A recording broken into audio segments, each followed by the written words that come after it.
Personne n'allait interdire à la population de Kinshasa de se défendre contre les Tutsis qu'ils connaissent bien.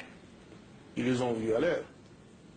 Tuant pour arracher des voitures, tuant pour occuper des villas, tuant pour violer les femmes et arracher des filles, tuant pour piller les banques. Ils pourraient faire le tri entre les civils et les militaires? Mais lorsque les civils Tutsis, certains de ces civils Tutsis, avaient pris des armes données par leurs frères militaires et tiré sur leurs voisins, les voisins quand même ne sont pas aveugles, ils les voyaient. Et le voisin, donc les Congolais, n'étaient pas armés. Qu'est-ce qu'ils devaient faire? Il fallait qu'ils se défendent avec le moyen de bord. Ils l'ont fait. C'est leur droit. Messieurs, je vais dire avec force, c'est leur droit de se défendre contre ces assassins. Oui, comment est-ce que vous réagissez, vous, aux plaintes contre vous et votre entourage? Vous avez entendu ça? Oui, ça c'est plainte pour incitation au meurtre. Comment est-ce que vous réagissez, vous, sur le plan personnel? Qu'est-ce que ça vous fait sur le plan personnel? Je n'ai incité personne au meurtre. Quel meurtre? Vous venez dans un pays d'autrui, tuer les citoyens de ce pays, et vous dites, quand ils se défendent, ils commettent un meurtre. C'est un meurtre, ça.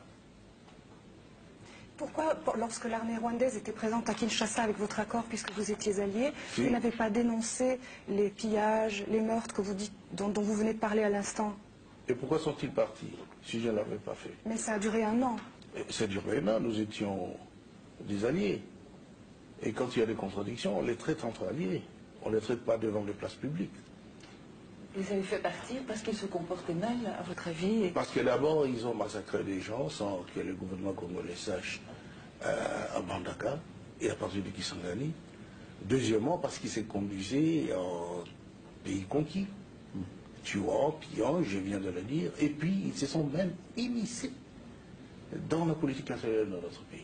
Est-ce que ça n'est pas, excusez-moi, est-ce que ça n'est pas relativement normal dans la mesure où vous avez fait appel à eux pour arriver au pouvoir? Ils ont demandé quelque chose en échange.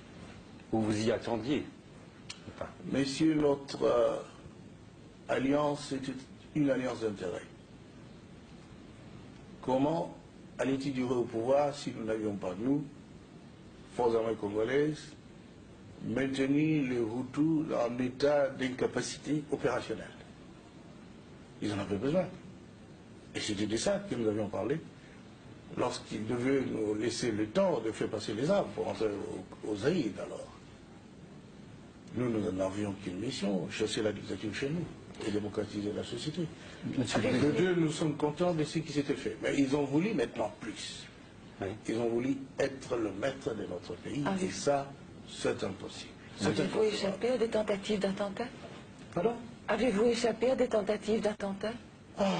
On en parle, mais ils ont comploté. En fait, c'est vrai, ils ont comploté, ils ont monté un coup d'État le 2 août pour essayer de m'assassiner et prendre le coup à... vous savez la suite. Monsieur le Président, depuis ce lundi, il y a une plainte qui a été déposée contre vous en Belgique, mais également en France, contre vous et contre certains membres de votre entourage pour crimes contre l'humanité. Comment réagissez-vous et vous sentez-vous menacé? Écoutez, c'est de l'amusement. Hein. Crime contre l'humanité. Qui avions-nous tué? Et moi et mon entourage. Nous n'avons tué personne. Mais il faut le prouver. Mais le 25 août, par exemple, vous avez lancé un appel à la radio demandant à la population de prendre les flèches, les lances pour se battre. Et vous avez dit, sinon nous allons être l'esclave des Tutsis. Est-ce que vous ne considérez pas que cet appel a incité la population à s'en prendre à des civils Tutsis, notamment des femmes et des hommes qui n'avaient rien à voir avec la guerre? Madame, je ne suis pas forcé de vous dire qu'il ne faut pas croire que notre peuple est si naïf pour laisser les esclavagistes venir l'égorger, les soumettre à des exactions que notre peuple connaît tellement, parce que voisin des Tutsis et des Hutus. Et vous vouliez que le peuple congolais ne défende pas par l'appel de son chef, son territoire, sa vie.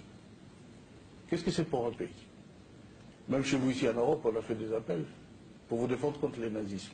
Et alors, vous voulez que les Congolais laissent venir d'autres nazistes, d'autres racistes, les occuper et qu'ils ne se battent pas parce qu'ils n'ont pas d'armes? Ils peuvent utiliser nos flèches et tous les moyens qui se trouvent dans leurs mains.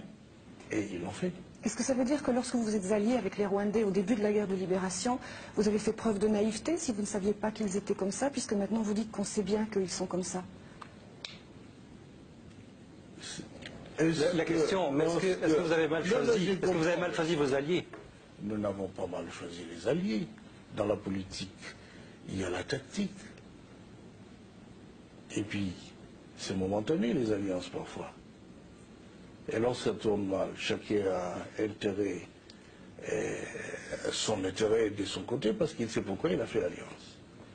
Je n'ai pas mal choisi mes alliés, parce que c'était un bon choix. Ce sont les alliés qui ont tourné Kazakh. Justement. Et non, non.